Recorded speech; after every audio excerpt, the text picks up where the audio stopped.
Here's something you don't see every day, underwater earwax. This is a sneak peek of what's coming up at the end of this episode. Now, I've tried to film when I've done irrigation in the past before, and it's never ended up looking very good. I guess all blurry, there's bubbles everywhere.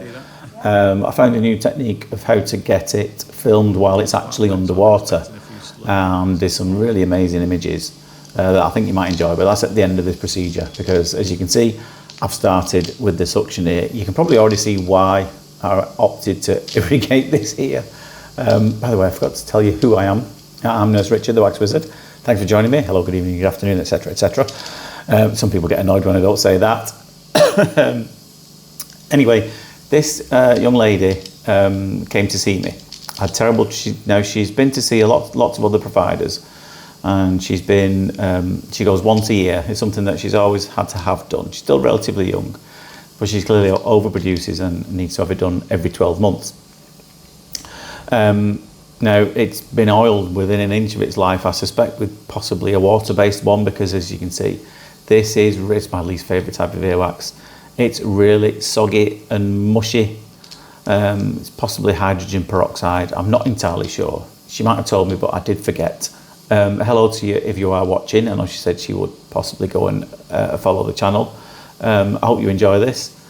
And she left me a lovely review, as a lot of patients do. And I'll share that with you at the end of the video, because she left me some really nice words that really touched me. It's always nice when someone takes the time to bother to leave you a review, and it does help you to appear higher in the search terms when people are looking for someone to do it. So it does help as well. But I think anybody can leave one. It doesn't necessarily have to be a patient. So if you want to find my Google profile, which I think you find it by going to Google Maps and then just search Nurse Richard, the Wax Wizard, and it'll pop up there and you can leave a review. You don't have to, but feel free if you want to. It does help me out somewhat. Only if it's a 5-star one though. I've got over 150 5-star ones. If I get one 4-star, I won't be happy. So please don't leave me one of those. Anyway, so now the reason why I'm really hesitant here is because when it's oiled like this and gone mushy, it tends to slide down onto the eardrum. Now, I don't know how close I am to the eardrum there. You've got a rough idea, but you can never be 100% sure, which is why I'm being really cautious, taking it away bit by bit. And you get to a point where you think, I think this is too risky, because as I'm touching it, the only bit that's coming away is the bit that you touch. So I would have to have been hovering around on the eardrum to get that last slushy bit out. And when it's like that, it's much easier to irrigate. Now, I've obviously stopped there and I moved on to the second ear, which is this one, which you can see hasn't been oiled. You can see the difference, comes out dead easy. I come back to the other one, because that's how I do it when the timeline of the procedure. I don't switch straight to the water, because I've already got the suction in my hand. So I'll move to the other ear, do that, and then get the other machine ready and finish off the one that I've left half done, if you're wondering what's going on there. But this hadn't been oiled quite as much, and you can see it stayed firm, it stayed together.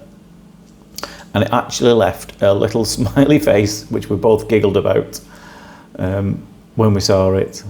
Where is it? There you go. I think I told her. You might hear it in the audio. It's left her a little smiley face. Now, she really enjoyed watching this. I think she used the word gnarly, and I've not heard that word in ages.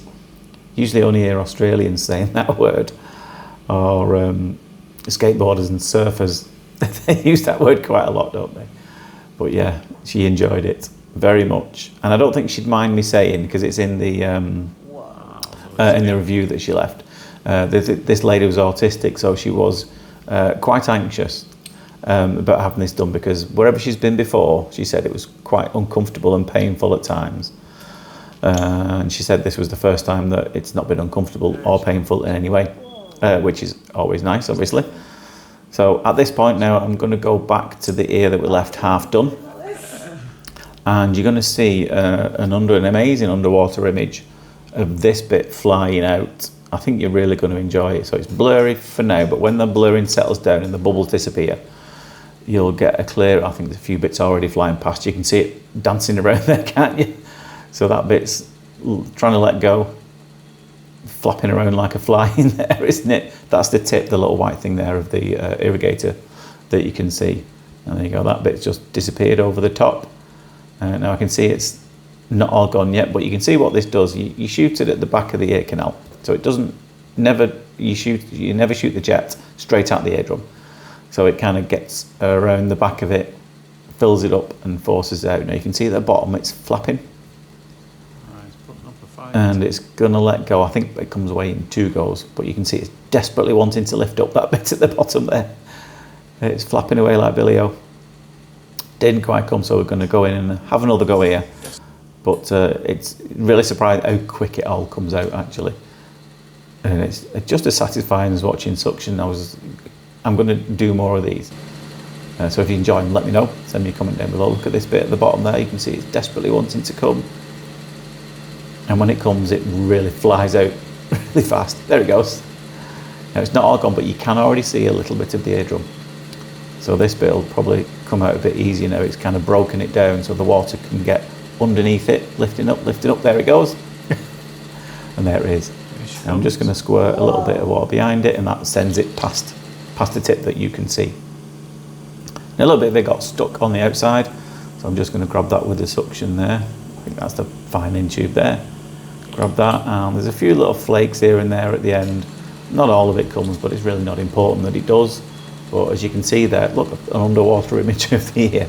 Now I know not everyone's a fan of having water in the ear, and there are some patients who you shouldn't use water in the ear for, particularly the elderly, those with a weakened immune system, people who had a mastoid cavity or an infection. But for others, it's perfectly safe. And it's a perfectly safe and accepted way of doing it. Yes, it does strip the ear of some of its natural acidity and antibacterial properties, but that'll soon recover. We also dry it as well. Get a little bit of cotton wool on the tip of, on the opposite end of one of the manual tools, and you just put that in there and you dry around the edges. And that can help to prevent any problems. Anyway, I've rambled on, I know, but here's the review that this lovely lady had left me. I hope you enjoyed it. If you are watching, hello to you, and I will see you next year. So I'm going to leave this review up for now, so you can have a longer read of that. I won't read it out to you. I'm not one to blow my own trumpet, but it was very nice what she wrote. Anyway, I hope you enjoyed that. But for now, take care of yourself, and I'll see you soon. Ta-da.